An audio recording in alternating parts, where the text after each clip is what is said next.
He's about to give his crush a gift when the jealous school bully snatches it and tosses it out onto the frozen lake. The moment he swallows his pride and picks up the snow globe, the ice suddenly cracks beneath his feet, even if it means leaving behind his first love, the only good memory he has of this small town. David? New to New York, he rents a cheap apartment, but he soon runs into a serious problem. His savings are almost gone, and since he's underage, no one will hire him. With nowhere left to turn, David thinks of the fastest way to get cash. Standing outside a bank, he keeps psyching himself up. He pretends he needs the restroom, so the guard walks him right past the vault, and in the few seconds before the vault door closes, he burns every detail of the inside into his memory, and with those good looks of his, easily charms a beautiful woman. Back at his apartment, he casually grabs a photo off the wall. 1 second, he's surfing in the Pacific. The next, he's sitting on the Sphinx, sipping tea in the sun without a care. He figures life will stay this sweet forever, until one day, the moment he gets home, he notices someone's been at his table.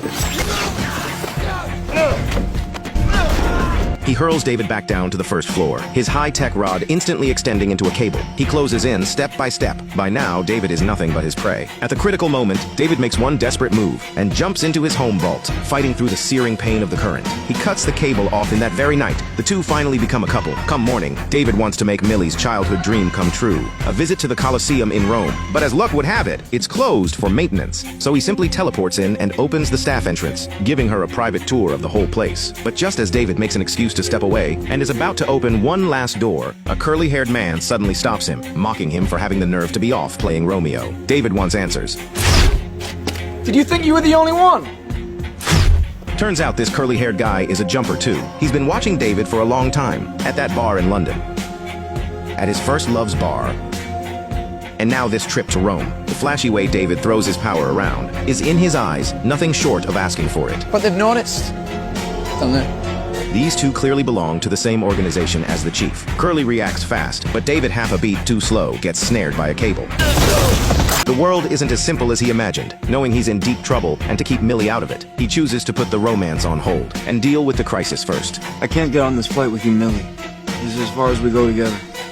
Following the jump scare, he tracks down Curly, who seems to have seen David coming all along. He remarks that David surviving this long is nothing short of a miracle. Jumpers like them are branded blasphemers, who stole a power meant only for God, and the paladins exist to correct that mistake. Every paladin is a religious zealot, convinced they're doing God's work. They're all led by that man calling himself the chief, armed with their own tracking system, and an arsenal of high-tech weapons built to counter jumpers, letting them hunt jumpers all across the globe, their families included. Look, they're smart.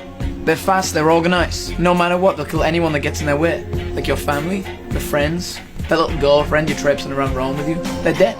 All of them. Hearing this, David gets a terrible feeling. He jumps straight back to his childhood home. The house is dead silent, his father lying on the floor, barely breathing, wanting to team up and take down the chief. But Curly writes David off as a rookie who'd only slow him down. Saving him in Rome was just something he did in passing. With that, Curly jumps away, refusing to give up David, grabs onto the jump scare, and follows him right through, landing on the streets of Tokyo. Seeing David keep up, Curly quietly accepts him. Truth is, from the very beginning, he saved David because he was scouting for a partner. He brings David to a display car, ready to show him what their power can really do. Curly tells him that jumping with a 2-ton car is child's play. He's even seen a few real monsters who could teleport an entire building away. They race from daylight into night, and a scene this big is bound to catch some paladin attention. To take down the chief, the two split up. Curly goes off to gather weapons, while David heads to Millie's place. He needs to tie up this one last loose end, but Millie is clearly still hurt.